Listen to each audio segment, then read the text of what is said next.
AP Biology, Chapter 21. We are currently discussing nutrition and the digestive system. This is our third and final video for this chapter. What we are looking at is, or talking about specifically in this video, is nutrients. And essential nutrients, which are one of the requirements for having the digestive system, is to supply us with those essential nutrients, is these are nutrients that we can only get by eating because we are heterotrophs. And one of the things that is a problem is if you are a vegetarian. We can get all of our essential nutrients. For example, we have 8 essential amino acids that we have to get from the food we eat.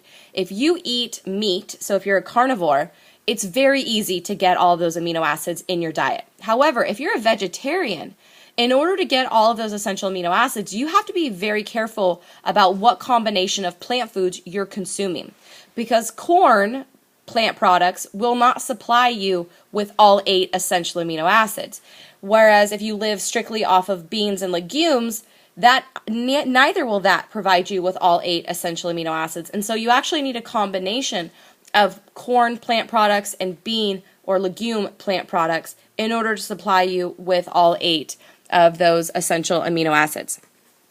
And the other thing that you need besides 8 essential amino acids is you need 13 vitamins. And these 13 vitamins and minerals are part of our diet. They're part of what we consume.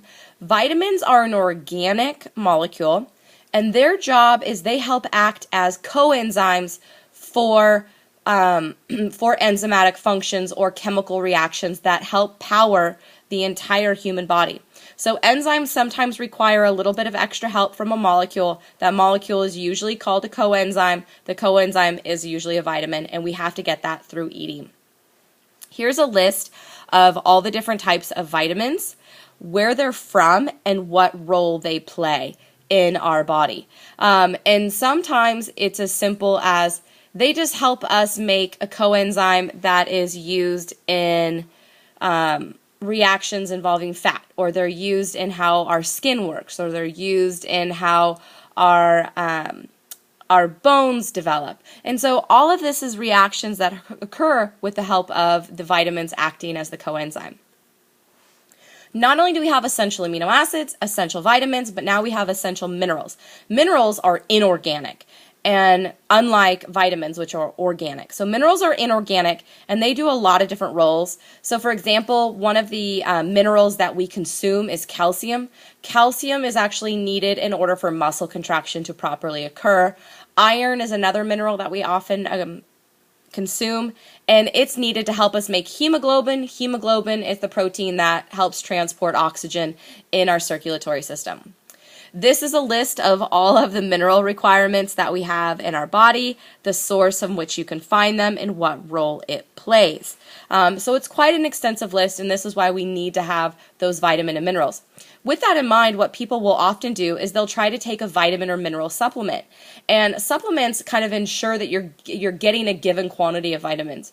However, one of the problems is that people often think, well, if a little bit is good for me, a lot must be better. And so people will actually take really high doses of certain vitamins and minerals, even unknowingly because of their daily vitamin.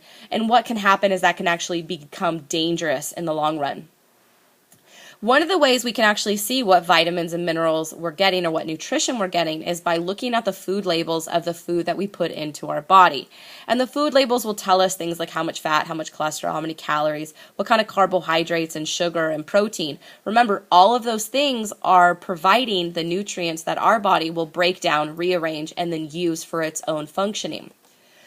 One of the problems with our dietary intake or the digestive system is that we often have so much food going into our body that we have an obesity epidemic currently in the U.S. And obesity actually is a health problem. It leads to health issues. One of the things that happens when you have an overabundance of adipose, which is fat cells, is they'll actually produce a specific hormone called leptin. This hormone leptin is actually what triggers or influences your hunger. So if you eat, the leptin comes, you're like, oh, I'm not so hungry anymore. If it comes and you're like, oh, I'm starving, you just keep eating and eating and eating. And then you get an excess of nutrients in your body, and sometimes your body will turn that excess energy into fat. So here's what some research on mice shown is that there is a mutation in the gene for the hormone leptin. So leptin is a hormone, so it is made through transcription and translation. There is a mutation in the gene that turns into leptin. It can actually cause obesity.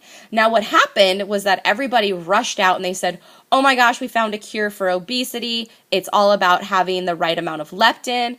And so people thought it would be a wonder drug where you could pop a pill, put leptin into your body, and then all of a sudden you would start losing weight. It didn't happen like that. There is no magic cure besides eating less and working out more. Now, usually what they're finding is that obesity is really just caused from a lack of exercise and an abundance of eating too much bad food.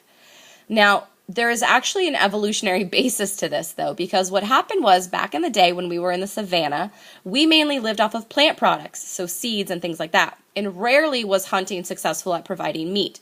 So when it did happen, it actually was an advantage to eat as much as physically possible to consume because you might not have another meal rich in fatty meat for a very long time. And so the idea is that if you could eat as much as possible and store that fat, it would help you survive until you were able to get meat again. The problem with us nowadays is we don't have to work for our food. We just walk down to the grocery store, or rather we drive our car down to the grocery store, and we just put more fatty food into our body. And so this fat hoarding kind of mentality that we have based on evolution is really not helping us now. In fact, it's contributing to a lot of our health problems. So a lot of times people are like, okay, I'm overweight, what am I going to do? And they try the latest fad diets. So they'll do diets that have no carbs. They'll have diets that have no fat. They'll have diets that are this weird kind of formula where they eat only boxed foods and things like that. The idea is that we really just need to have a balanced diet. And with these extreme kind of diet weight loss things is there's often problems. And one of the things that they're finding is that by altering your diet, you can actually influence things like cancer risk and cardiovascular disease. So let's say you cut out and you go to a high-fat diet. You go to a diet low in everything else but really high in fat. It turns out that it can actually cause an increased risk in cardiovascular disease and cancer. And with that, you're going to be affecting your heart. You'll be affecting how long your heart will last. You're going to change your aging rate. And things like that are going to become a factor. Now, there's some things that we can do to help make sure that our cardiovascular system is good. We can eat a good diet. We can exercise, and we can prevent ourselves from doing harmful things like smoking. Now, even with that said, some people still have cardiovascular disease, and that's because of how old they are, what their family history or genetics is, and then another increase is simply being male. So having that Y chromosome actually puts you at a higher risk for cardiovascular disease. So the basic idea is just eat good, right? Eat 5 or more servings of fruit and vegetables a day. Choose whole grain, rice, breads, pasta if you're going to eat it. Don't eat a lot of red meat. Don't eat a lot of things high in fat. Get rid of all carcinogens on your food or things that are cured. It's like hot dogs and salami and bacon. Those are not very good. Limit how much alcohol you have. Do not smoke. This is key to a healthy life and providing for your own dietary needs.